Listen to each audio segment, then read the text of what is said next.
welcome to Give Yourself Some Leeway with me, your host, Eugene Lee. Today I am joined by Tom Kereszti, former Fortune 500 C-suite executive.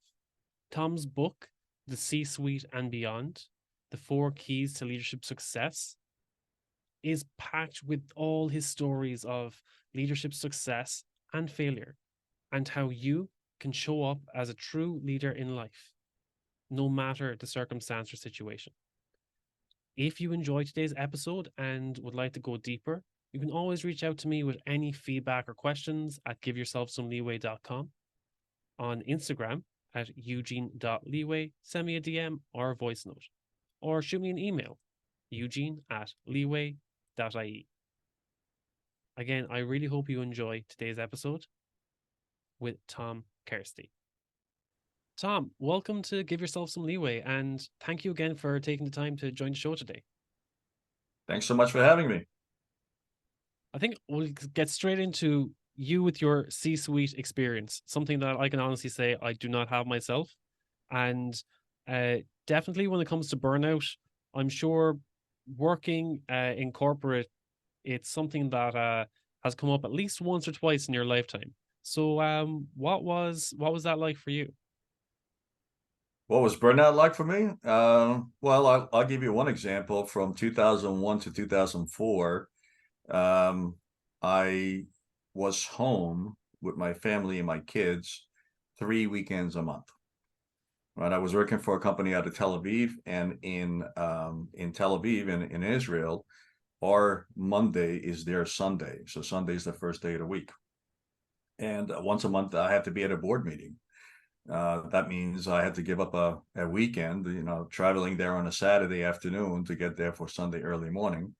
And then during the week, I was managing 12 different countries all over the world. So a typical week with me, I would get on an airplane on Monday morning. I would fly to a country, spend 2-3 days there, and then I would get on another plane and fly to another country, spend the rest of the week there, and be home Friday and the day. And then 1 week in a month, I would be in Tel Aviv. So and did that for 3 years. I think I racked up about 300,000 miles in British Air just in 1 year. So if that doesn't lead to burnout, I don't know what does.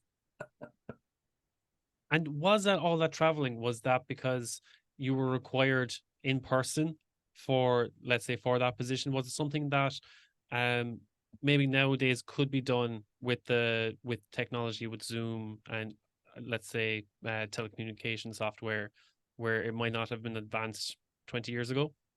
Or was it something that you were Well, required on site in those 12 countries?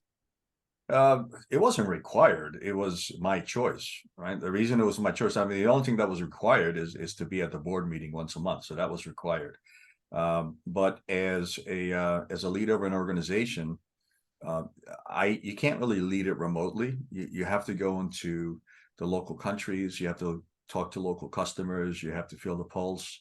You really, and I was never a hands-on micromanager, but I always said, and I learned this from Rudy Giuliani many years ago in his book Leadership. Never ask someone to do something you're not willing to do yourself. Right. So it was always in my blood. I felt as a leader, I needed to be in tune and in touch with the local organizations. I mean, I had 12 companies all over the world.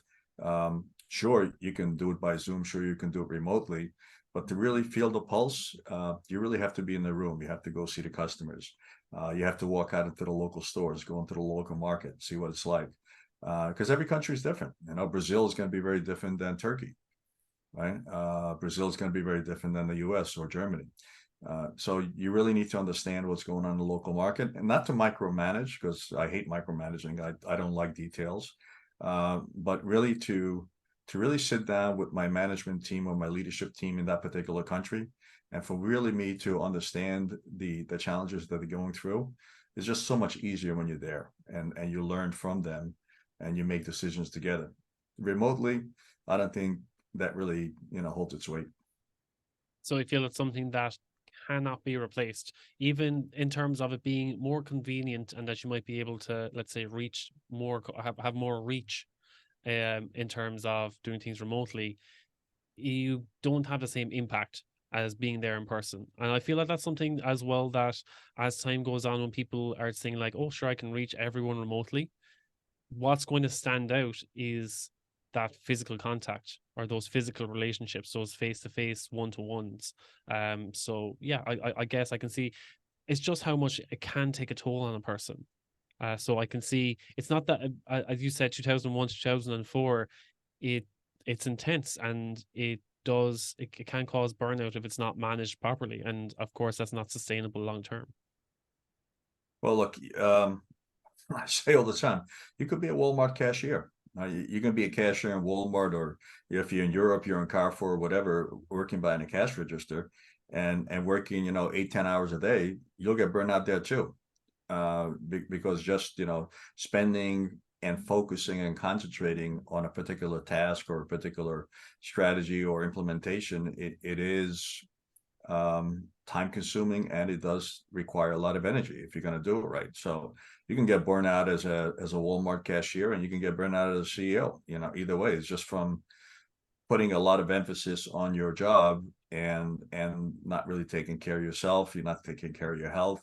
You're not spending any time with the family. You're not having not enough time to play. I always said work hard and play hard, right? So you have to also, besides hard work, you need to also balance that with some playtime, right? So whether that's if I was in Brazil, I would take some extra time and go see, Brazil, go see the Amazon, go see parts of Brazil, which was, beautiful. So I'm there anyway. So I'm taking an extra day and go see some stuff.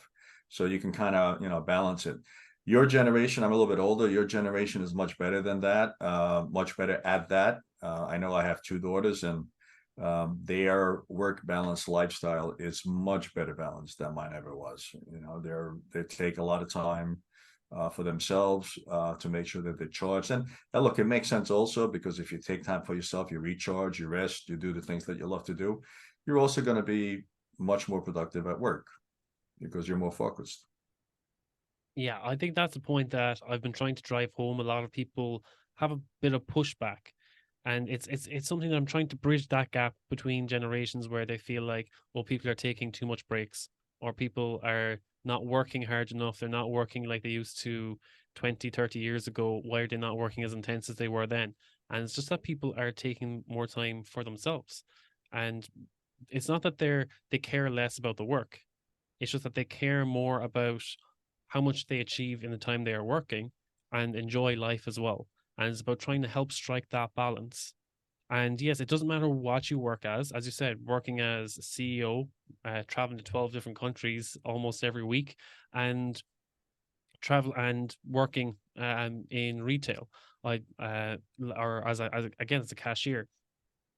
It's how you manage your time, how you set your own boundaries, what you prioritize. And at the end of the day, are you prioritizing your own well-being? Because if you don't prioritize your well-being first, you can't show up as your best self and serve at your best potential, either with your family, with your friends, or at work. So I agree. I mean, there's 2 types of companies. I use this a lot of time. When some people ask me a question during an interview process, I kind of paint a little picture. So look, there's 2 types of companies. The first kind of company says, Eugene, I really appreciate the hard work you put in. I saw that you worked 9, 10 hours today. So, 2 hours more than you required. You really worked hard, and I really appreciate that you did that. Now, the fact is, maybe you didn't get anything done, but you worked really hard for 9 to 10 hours a day. Or there's company B, which says, Eugene, I really appreciate what you did. You got all your assignments done. I gave you 8 things to do today, and you did all 8.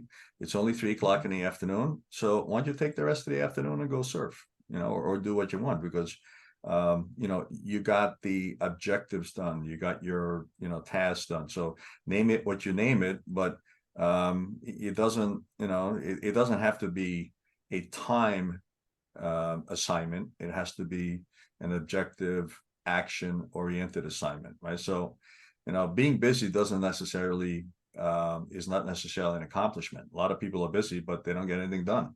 So organize yourself, so you're productive. And hey, if you can get your job done in 4 or 5 hours, God bless you. Yeah, 100%. I think that's something that, yeah, we need to drive home a bit more. I think a lot of people, um, they learn how to be busy in terms of how to fill up those extra hours very well. They they can take 2 or 3 hours to write a single email and copy and paste most of it. I think with ChatGPT and the likes nowadays, it's a lot easier to write up those emails 100 times faster. So you can spend a lot of time just practicing how to look busy. So when it comes to your book, as you said, C-suite and beyond, the 4 keys to leadership success. What what was the inspiration behind this book? The inspiration, well, I'm not sure what the inspiration was. I know why I ended up writing the book. As a public speaker, they teach you to really share stories on stage, because that helps you 2 ways. One is it helps you connect with the audience, because everybody loves stories. Nobody likes facts. I mean, if you look at all the great speakers, whether it's John Maxwell, Les Brown, Tony Robbins, all these guys, Nick Vujicic, who I love. This guy that has no arms and no legs, is one of the most inspirational speakers there is. It's probably 60-70% of their keynotes are personal stories. They're maybe 20% is other people's stories, and really less than 10% is facts and figures. And especially in business, we kind of tend to focus on all the data and the facts and the figures, and there's no personal stories, and that's why professional presentations are so damn boring, because it's just a whole bunch of facts and data. But so they teach you to make a database of your stories, so when you're on stage, you can relate much better to the audience. And it's just kind of taking personal stories out of your database to say, okay, what works better with this audience, and to illustrate this point versus another point. And then the other reason you do personal stories, because if you're not doing personal stories, then you may forget what the heck you're talking about on stage. I mean, you're not going to forget your personal stories. They're your stories. So if you forget those, you got a whole different problem, right? So then I started writing all these stories. Then I said, man, heck, I got enough stories to write a book. And I said, okay, well, why would anybody read these books? So I kind of started looking at these stories and, okay, well, what does this story illustrate? What does that story illustrate? What was happening in my life with this story? What was happening in life in that story? So I kind of found these 4 keys to leadership success that I built these stories around. I said, okay, well, here's a good illustration of when things are working fine and where things are not working fine with these stories. So, I put it in the book, and I hope that, people can learn through my mistakes, through my learnings. It's always easier to look through, to learn through other people's mistakes than your own. It's a lot less painful. So yeah, that was the inspiration of the book, just to kind of give back and let somebody else learn from my mistakes and learn from my wins, so they don't make the same mistakes I do. They can make their own mistakes. And I suppose it's not giving the whole book away, but what are the 4 keys to leadership success? So, yeah, I'm happy to give the book away. I mean, that's why I wrote it. I wrote it so people learn from it. It really boils down to the first thing, which is not one of the keys, but the whole concept behind the book is influence, right? I mean, we're always trying to influence somebody else of our ideas, that we have a better way, we have a better idea, and really these 4 keys allows you to better influence other people, right? So, look, let's say you're a salesperson, you're trying to sell a product. Well, you're trying to influence that purchasing agent who's trying to buy your product to buy it at a good at good terms. And if you're that purchasing person on the other side of the table, you're trying to influence the salesperson to give you better terms, give you better pricing. If you're in marketing, you're trying to influence the consumers to buy your brand versus somebody else's brand, to have high recall of your brand. So everybody's kind of trying to influence. If you're a wife, you're trying to influence your husband to take the damn garbage out, right? So it's, we're all about influence. We're trying to influence our kids, how to, do their homework, or, how to be responsible. So the whole world revolves around influence. And, John Maxwell said it best, leadership is influence, nothing more, nothing less. So what the four keys allows you to do is just, influence others. And the first way to influence others is really by your character, who you are, right? And unfortunately, I know a lot of people, and I'm sure you do as well, who really do not have a strong sense of character or what they stand for, who they are. And that's unfortunate because, they're going to have difficulty influencing, they're going to have difficulty leading people, because people look at them and says, okay, what does this person stand for? Right. I'm unsure who they are. I'm unsure, what they stand for. So I really can't really trust them. I can't really trust to do business with them. I can't really trust to follow them because I don't know what I'm following. Right? I don't know who this person is. So good leaders, good influences have a very strong sense of who they are. And that's not always easy. Right. And yeah, when it comes to, let's say, as you said, influence, do you feel that this leadership style, let's say, that you have in terms of C-suite experience and the way leadership has been the past 20, 50 years, do you feel that that style of leadership still works today? Or do you feel that that style of leadership has been lost and it's not being used the same as it was 20 years ago? No, I think it's tried and true. It's, if you look at that leadership style, that goes back to biblical ages, right? Whether you look at the Roman Empire, the Greek Empire, a lot of those leaders really, King Arthur. I mean, all these leaders back in those ages, and even today, they really have a strong sense of who they are. Now, I want to make sure that we distinguish between manipulation and character. So that there's a lot of leaders out there who are bad leaders because they manipulate people, right?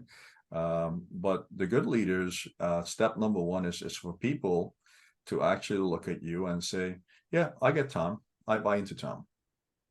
Right now, there's a whole bunch of other stuff that, that also comes along with that responsibility. And we'll talk about that in a second. But the first step is really for somebody to look at you and say, yeah, I get it. And the biggest lesson for me was, I worked for Fortune 100, Fortune 500 companies all my life. And I was accustomed to having, Harvard MBAs, Oxford MBAs working for me.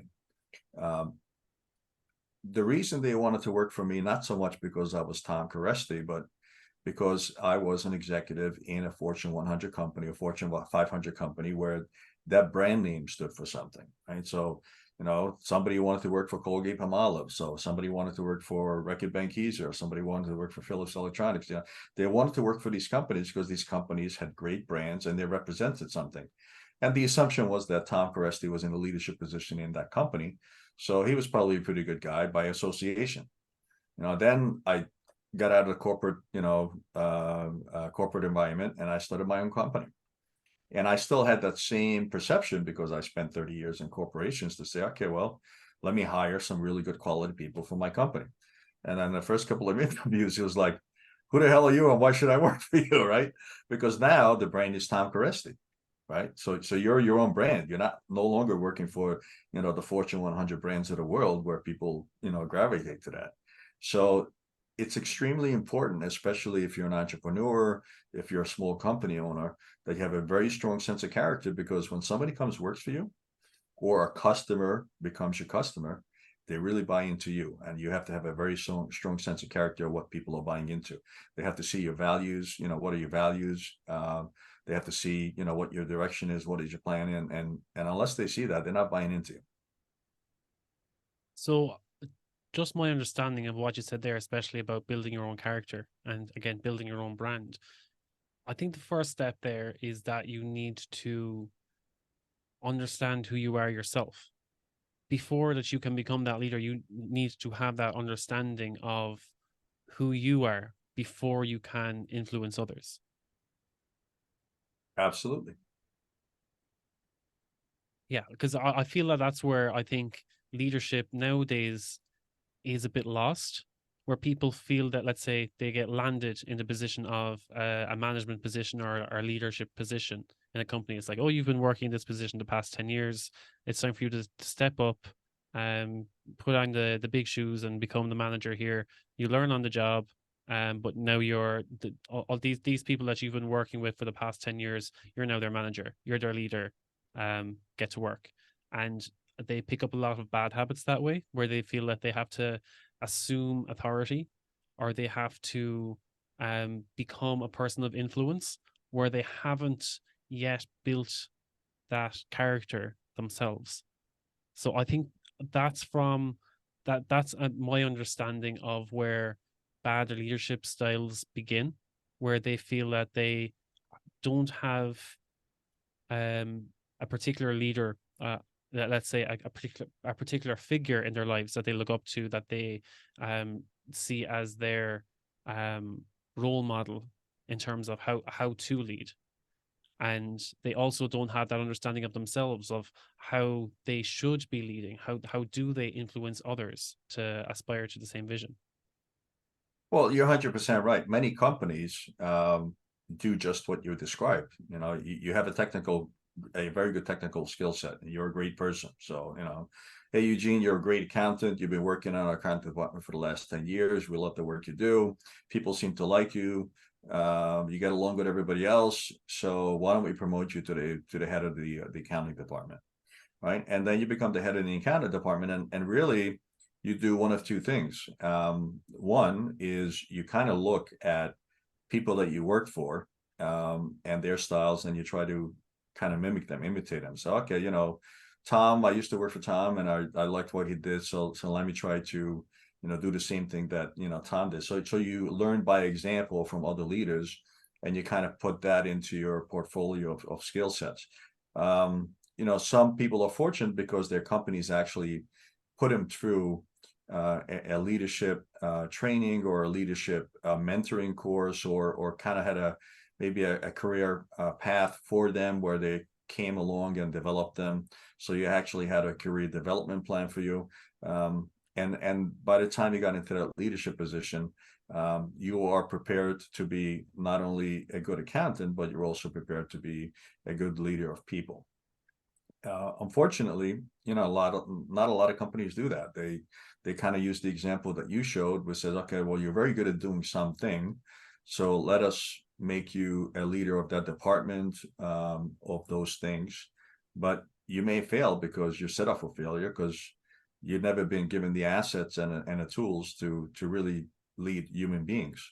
Right now, you may be good at it because you watch some, you know, you may be fortunate, and I was fortunate to work for some really, you know, bright and very, I would say, empathetic leaders, which were, you know, who actually touched my soul, and then, you know, I would go through a wall for.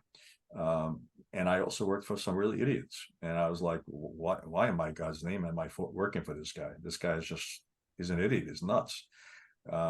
So I think it's just for every company's responsibility that if they want to have successful companies, they do mentor their people and bring them along. So when they get into position of leadership, they're ready for that, right? And then they have a chance for success. Yeah, I think it's when someone is like, yes, you have a lot of experience in this technical skill, but they haven't learned how to delegate, or how um to look for particular strengths and weaknesses in their team. And being like, it's like, yes, I have worked with that person for 10 years, but that doesn't mean I know where their strengths and weaknesses are. I know where my strengths and weaknesses are, and that's what I've excelled at. But I might not know how 10 or 20 people in the team work. And I feel that a lot of the time, even some of these companies that have leadership trainings, they say, yes, we have a career development program in place. They give you the position of a leader or manager, and then they say, oh, yes, we have leadership training in your career development, but that's 18 months from now. And it's like, well, you can pick up a lot of bad habits as a leader and affect a lot of relationships that you have with your work colleagues in those 18 months. Whereas I feel that if a company is to promote someone to a position of leadership or management, that they proactively look to either help them upskill in the run up to the position before they take on the position, or as they take on the position, to learn in that initial 6 to 8 weeks, that it's as they're warming up into that position, they're like, look, the team will have a better understanding of, look, I'm coming to this experience and I'm getting this training. So it's going to be rather than pick up bad habits and bad disciplines and affect those relationships with the team, just have them on board, being fully honest and authentic with them, so that you can build up that healthier relationship and just be a more approachable leader or approachable manager. Well, look, a couple of things. First is the onus is also on the person. Don't wait for a company to make you a better leader. Start working on yourself to become a better leader. There's all kinds of opportunities. In fact, there are a lot of companies who enable teams to form and solve problems. Some people may call them rogue teams. They're not really rogue because they work under an umbrella of a company strategy. But the whole idea is look, if there's a problem, we don't really need to have that filter to the top for somebody to tell you what to do. But form a team. Hey, we got a problem, and take leadership of that team. Say, okay, we got a problem. Let's solve it. We have the authority. We have the flexibility to solve that problem. And maybe on one particular top problem, I'm the leader. On a different particular problem, maybe you're the leader, right? And we're on the same team. And then maybe if there's no problem, we don't need a team, right? So it's kind of a flexible environment. But take onus, take responsibility for your own development. Don't wait for somebody to develop you. If you're waiting for somebody to do it for you, then maybe you're not a natural leader, right?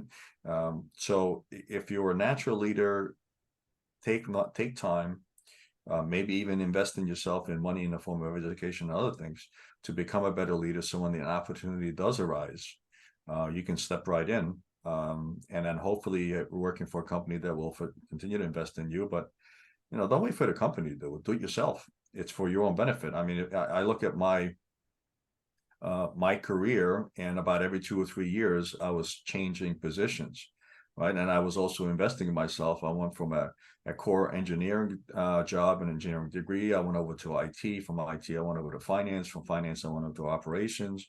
From operations into sales and marketing and general management. So, I kind of always invested in myself. Now, normally, if you go by that definition, is to say, look, you're a good accountant, so we'll make you, the head of the accounting department. That's based on skill sets. This had nothing to do with my skill sets on core skills, technical skills, per se, right? They were much better marketeers than me. They were probably better salespeople than me. They were probably better accountant than me. But I rose to that occasion, and I got those opportunities because of my people skills, my leadership skills, and that also was recognized. And that will allow you to kind of jump in your career and take on different roles, because people will gravitate to you. And again, I have to be careful when I say that, because when people think it's about them, then they are bad leaders. If people recognize it's something much bigger than them, if it's about a cause, it's about something not about them, but either a problem to solve, either a group of people, but as long as it's not about them, if it's something much bigger, then they have a chance to be a good leader. If they really believe it's about them and they're making all the difference, then they're probably not a good leader. Right? And that's a lesson that I learned way back, 30, 35 years ago, where I thought it was about me. And and that I came in for a couple of rude awakenings that it wasn't about me. Right? The other thing you mentioned is, and it's key number 4. It's about team building, because we know our own strengths and weaknesses. Unfortunately, many leaders, what they tend to do is they surround themselves with very like individuals because they feel comfortable with them. Right? You know what your strengths are, you know what you like. So when you work with another individual who has the same strengths, the same likes, you get along real well. They call it sometimes chemistry. And most leaders tend to do that. They surround themselves with people who think like them, who act like them, because it makes them feel comfortable. When you surround yourself with a balanced team of people who don't think like you and don't act like you, it's uncomfortable, but it's healthy, right? It's uncomfortable, it's healthy, because as you mentioned, you know your blind side. So make sure that if you know your blind sides, make sure there's somebody on your team that's their strength, right? And it's not always comfortable because you may not think like that person. Person may challenge you a lot, so it's an uncomfortable situation. But if you grow to appreciate the other people's strengths, then pretty much soon enough, if you have a well-balanced team, you eliminate almost all your blind spots because the things you don't see, somebody else sees, right? And the key is just to make sure that as a leader, you establish an infrastructure where these people with these different personalities and different thinking and different approaches get along and get to appreciate each other and work together, which is not so easy, but that is a key to a good team. And what would you say? I've asked other, let's say, leaders about this. When it comes to leadership, what would be the key traits that you look for in a leader? Either as a leader or if you're looking for someone to influence a team, what are the key traits that you look for them? I think the key traits is the people on the team have to trust you, right? You have to be honest with people. Integrity is a word that's kind of overused in today's world, but integrity is a very good word, right? People can understand that they can rely on you. You have to have empathy. You have to have empathy for people because they may forgive your stupidity. If you make a mistake because you just made a bad choice, that could be forgiven, right? If you haven't really embraced a person and having shown an empathy to person, if a person says, I can't really trust you, that's not forgivable. They will never forgive you that as a leader, right? So be human, be real. Like I said, if people don't understand who you are, if they don't understand who your character is, they're not going to trust you, right? If they buy into you, they say, okay, this is a real person. He's got problems just like I got problems. He's got empathy for my problems. So I'll have empathy for their problems. We'll pull together when there is issues. Nobody likes incompetence. So if you're a leader and you continuously show that you're incompetent in certain things, then nobody's gonna, that's a problem in itself. But if you make one mistake or two mistakes, people will forgive you. People will not forgive you if you don't have empathy for them. If you lie to them, if they can't trust you, then those are things that they don't forgive you. Yeah, one of the reasons why this comes up a lot is because I was going for a leadership position, and the interviewer asked me what were the key traits, what were the top 3 traits that I look for in a leader and that I bring to the team. And I just took a moment to think about the question. I was like, what do I look for when I look for a leader? Or how would I show up if I want to really influence a team? And the top traits were to be a good communicator, because you need to communicate with your team. Make sure that everyone can understand what's the vision, what's the goal that we're all trying to achieve here. Next was, again, empathy. Again, building that trust, building those relationships with the team. And adaptability, understanding that you need to be adaptable. You can't just assume that everyone has the same strengths or weaknesses. Again, and this is what you covered as well. You have to understand if you have weaknesses here, maybe that's someone else's strength, and maybe you can play people for their strengths. Or if people have weaknesses, maybe help them develop them. Maybe delegate them to work with someone where it's their strength, and see where their shortcomings are. Maybe they can work together and work through it.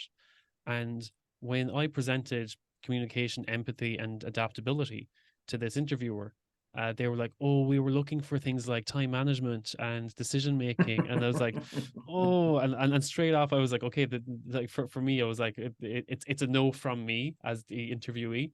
But I was like, "Okay, you're mixing management skills with leadership skills, with leadership traits," and his understanding was like, "No, I want someone who's a time manager. I want someone who can make decisions quick." I was like, "Yes, they are important as a manager, but in terms of trying to be a leader of a team and keep sustained motivation in a team, time management doesn't really motivate a team.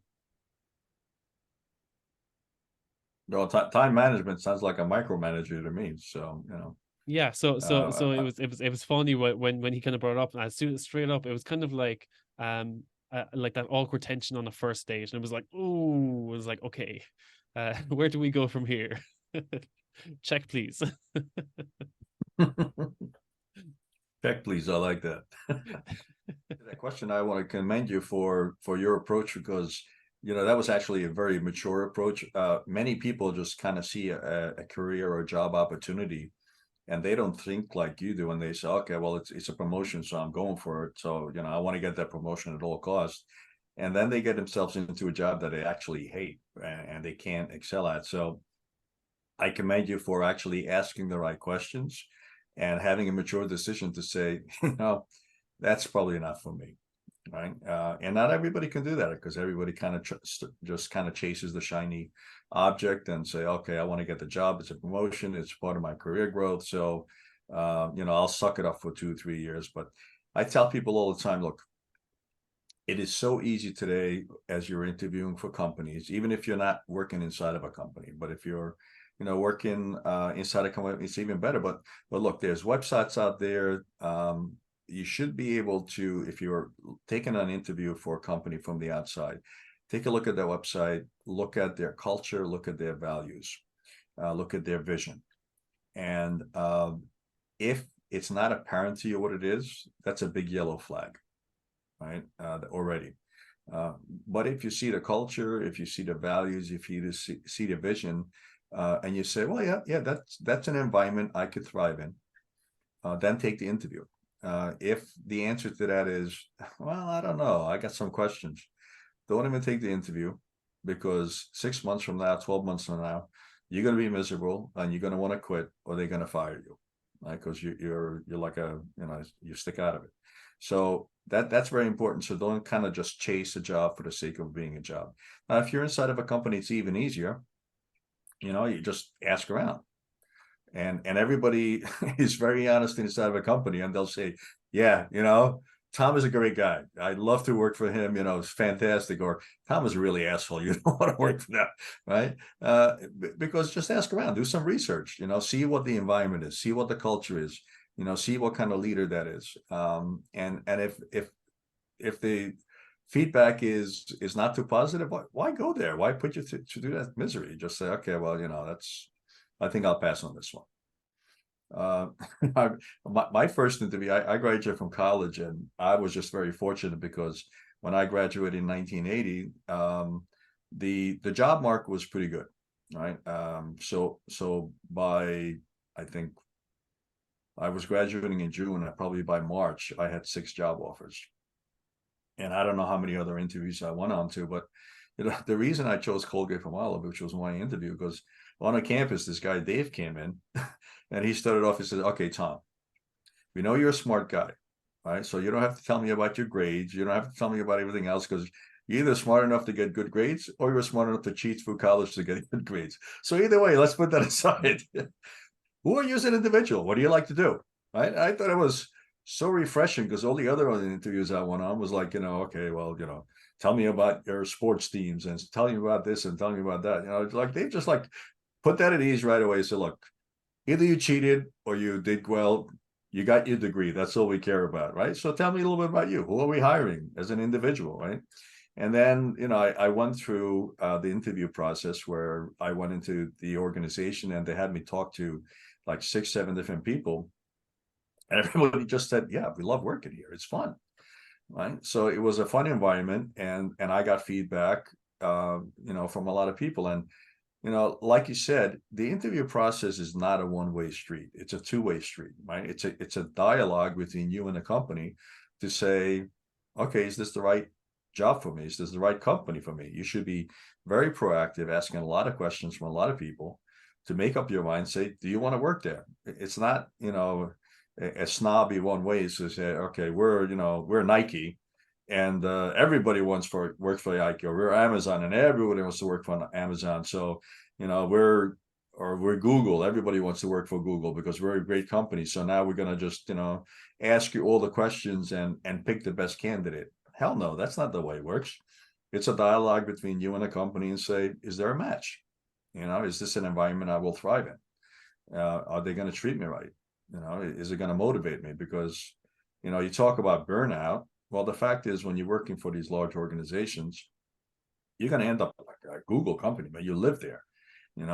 Talk about burnout. It's not a 9-to-5 job. It's a much more strenuous job. It's a lot more hours. I mean, they create an environment for you that is so comfortable that you don't want to leave there. You think, well, I'm getting all these fringe benefits. It's such a great place. Well, the reason it's such a great place for fringe benefits because they don't want you to leave. They give you everything there, so you don't walk out the door.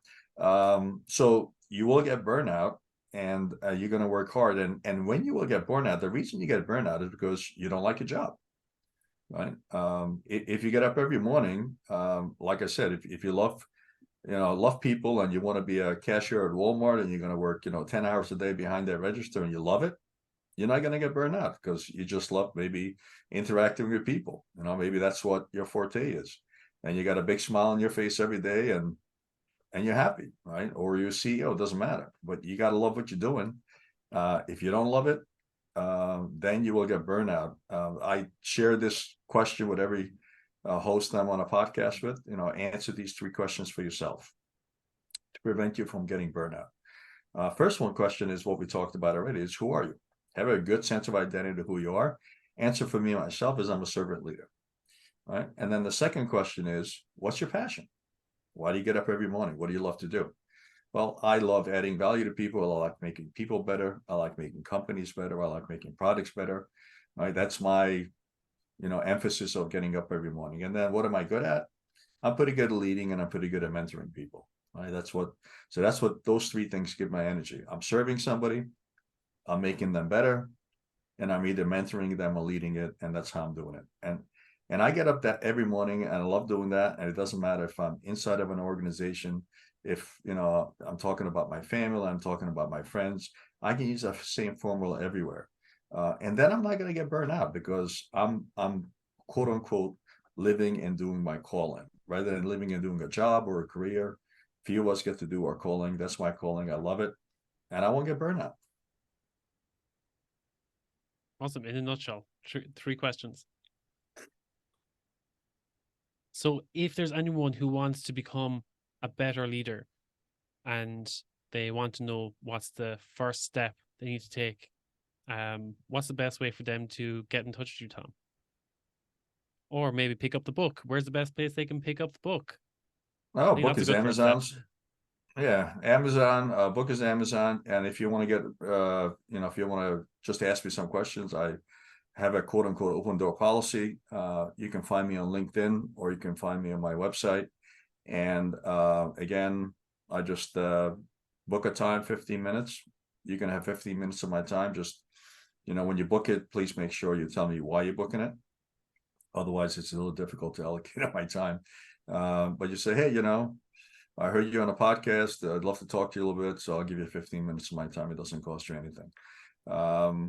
You can find me on LinkedIn. And as you mentioned, originally my last name is fairly unique.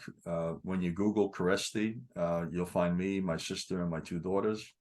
You're not going to find a lot of other Kerestis out there. LinkedIn, is the easiest way to find me. You can go to Kereszti.com, which is my website. That's always an easy way to find me. And then if you just go to Amazon, you go C-Suite and Beyond, 4 Keys to Leadership Success, I'll pop up. Awesome. Tom, thank you so much for almost an hour of your time. It was great having you on the show. Thanks for having me. And I hope